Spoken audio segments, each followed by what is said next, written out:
अस्सलाम वालेकुम। मैं हूं डॉक्टर सईद और आप देख रहे हैं मेरा यूट्यूब चैनल डॉक्टर सईद 1122। आज हम बात करेंगे मुंह और दांतों से आने वाली बदबू के हवाले से।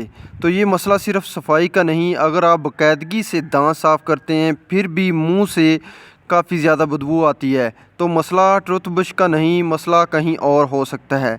ज़्यादातर लोग समझते हैं कि मुंह की बदबू सिर्फ गंदगी और लापरवाही से होती है, लेकिन हकीकत यह है कि बाज़ औक़ात जिस्म खुद सिग्नल देता है।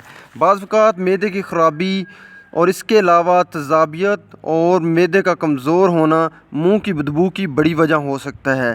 ख़ास तौर पर सुबह के वक्त बदबू आना और पानी की कमी और मुंह का ज़्यादा खुश्क हो जाना। और इसके अलावा बात करें तो तंबाकू नोशी और पान वगैरह खाने की बुरी आदत से भी मुंह में काफ़ी ज़्यादा बदबू आती है। मसूड़ों की सूजन और बात करें तो दांतों के दरमियान फंसी खुराक या पुरानी फंगस जो कि ज़बान पे या मुंह में लग जाती है, उसकी वजह से काफ़ी ज़्यादा बदबू आती है। तो रोज़ाना 2 बार दांत साफ़ करें, ज़बान को साफ़ रखें, पानी ज़्यादा पिएँ।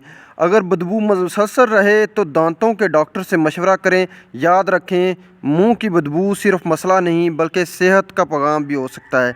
इसके साथ मुझे डॉक्टर सईद को इजाज़त दें। अल्लाह हाफ़िज़।